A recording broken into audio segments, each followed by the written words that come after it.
Fox News Books, Harper Influence, and HarperAudio present Behind the Badge, Answering the Call to Serve on America's Homefront by Johnny Joey Jones.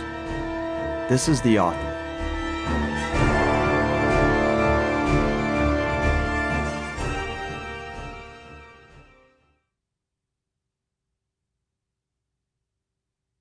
My inspiration for this book and to tell these stories came after years of sitting by a campfire and around a dinner table with the first responders in my family and close circle of friends. This book is dedicated to all the first responders throughout the United States, not just in big cities, but in every small town and community where their battleground is where they grew up and where they live. We also dedicate this book to the surviving families of those who paid the ultimate sacrifice performing their heroic duty. Introduction. Back the Blue, a call to action I often see on social media or hear from guests on air. You see it on bumper stickers or as a tagline in a post.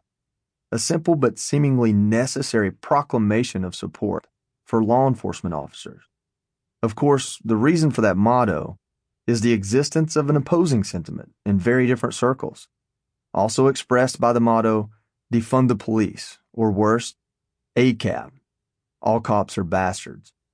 The battle lines of the debate about who and how we protect our communities have seemingly been drawn for us by two very different and very passionate groups of people with a message to yell. So then, where does that leave the rest of us?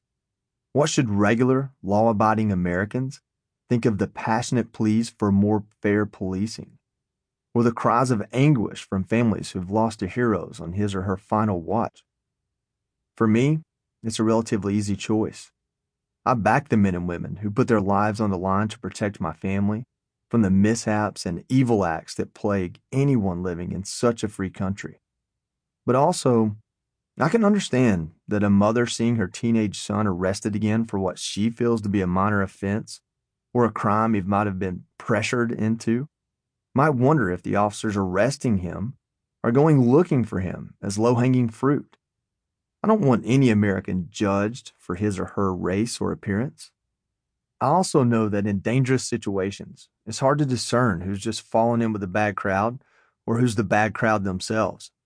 Would you or I, if we were in that police officer's shoes, be able to make snap judgments with perfect accuracy? For example, imagine from any number of movies or rap songs that a young man is dressed a certain way, pants sagging, speaking with certain slang, and demonstrating blatant disrespect for authority. Sometimes he's displaying a red or blue bandana. Do those things make him a criminal? Is indulging in what is called urban counterculture a crime? Not at all. But if 9 out of 10 of the young men who fit this nuanced description and who police encounter in the act of or having just committed a crime, how is it as black and white as racism that they treat the one that isn't as if he possibly is? I'm not suggesting we don't have the freedom in this country to dress and speak however we want. I vehemently defend that freedom.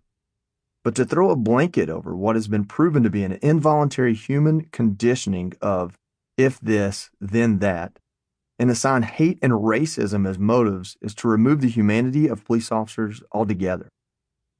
To give an example that represents my own upbringing, every redneck in a pickup truck with Hank Williams blaring out of his radio late on a Saturday night is a pretty sure bet to be a drunk driver.